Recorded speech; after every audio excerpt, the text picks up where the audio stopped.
بسم الله الرحمن الرحیم. زه د رضا صاحب د امیر خان د دې ټول ټیم ډیره زیاته شکریا ادا کوم. تاسو مونږ دلته راغوستو نن د تحصیل شبقدر کې د پاکستان انټرنیشنل هیومن رائټس د دفتر افتتاح و. زه دا یو خبره کول غواړم، مونږ چې څومره ټیم دی الحمدلله دا ډیر ښکلي خلک دي او دا صرف د دې لپاره رايوځای شوي دي چې مونږ ټول د انسانیت خدمت وکړو، خلکو ته ژوند آسان کو او د څومره چې سرکاري ادارې دي د هغې په منځ کې او د خلکو په منځ کې چې کوم ګیپ دی یا یو انسان هغه داسې مظلوم راشي چې هغه ته دا پته نه چې زه تاڼې ته څوک یم یا هسپتال کې ورسره څوک زیاتي وکړي. نو انشاءالله زموږ ټیم دلته کې د هغې هیلپ لپاره موجود دی. په هر لیول باندې به موږ د هغې هیلپ او انشاءالله مونږ ټول په شریکه باندې د شبقدر د عوامو خدمت کوو او زمونږ مقصد صرف د انسانیت کار دی، نه زمونږ د چا ووټ سره کار شته، نه زمونږ د سیاسي بل چا سره کار شته. زمونږ کار صرف د انسانیت دی او زمونږ کوشش دا دی چې مونږ د یو واقع نه خبرېږو، زمونږ ټیم خبرېږي، نو دوی به انشاءالله ځان رسي او خلکو سره به مدد کوي. خلکو ته دا یو میسج ورکوم چې زمونږ د ټیم تاسو راتلی شئ دفتر ته، رضا خان صاحب له راتلی شئ، امیر صاحب له دوی به تاسو سره نمبر شیر کوي. چونکې دفتر نوی دی، دا به خامخا 3-4 میاشتې الي چې دلته کې ټولو خلکو ته پته لګي.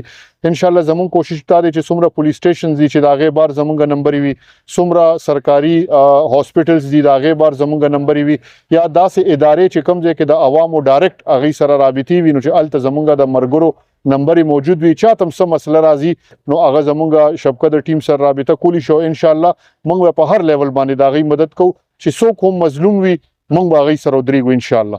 داسې ده چې موږ سره دې وخت کې په ټول پاکستان کې 25,000 والنټیرز دي.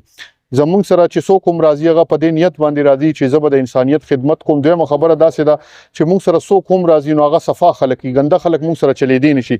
او که چېرته یو ګنده سړی زمونږ ټیم کې شامل هم شي نو څه ټایم پس هغه خپله زمونږ ټیم پرېږدي، ځکه چې زمونږ ټیم کې الحمدلله ټول ښه ایجوکیټډ او هغه خلک دي چې څوک ډیلیګیټډ دی او دا غواړي چې مونږ د خلکو خدمت وکړو بې لالچه. که چاته د پولیس مسله راځي او پولیس سره ریلیټډ وي زمونږ ټیم ته وایي، زمونږ ټیم به هغه سره تاڼې ته ځي. که تاڼه کې مسله حل نه شوه ډي اس پي له به ځي، که ډي اس پي سره مسله حل نه شوه ډي آی جي ته به ځي، ډي پي او له به ځي، آی جي پورې به انشاءالله مونږ ځو تر هغې پورې چې تر څو پورې چاته انصاف ملو شوي نه. دقه شانتې د هیلث که څوک چاته مسله وي د هغه علاج بر وخت ونه شي یا هغه سره څوک داسې قسمه کار وکړي چې هغه واقعي ټیک نه وي. ګوره دا زمونږ ملک دی، دا زمونږ پاکستان، دلته نو بار نه څوک نه راځي چې مونږ په دې په تمه یو چې دلته به فرشتې راځي او هغه به مونږ له کار کوي، بس مونږ به صرف ناست یو. داسې نه ده. مونږ له الله تعالی یو ښکلی وطن راکړی دی او الله تعالی مونږ له دا موقع راکړې ده چې د دې وطن مونږ خدمت وکړو، د خپل خلکو خدمت وکړو. دا زه تاسو ته دا یو خبره کوم، دا ژوند اسیم روان دی. دا که تاسو په کور کې دا کو تاسو د چا په منډه کې د چا خدمت کې کم ټایم تیروي تاسو قیمتي کیږي.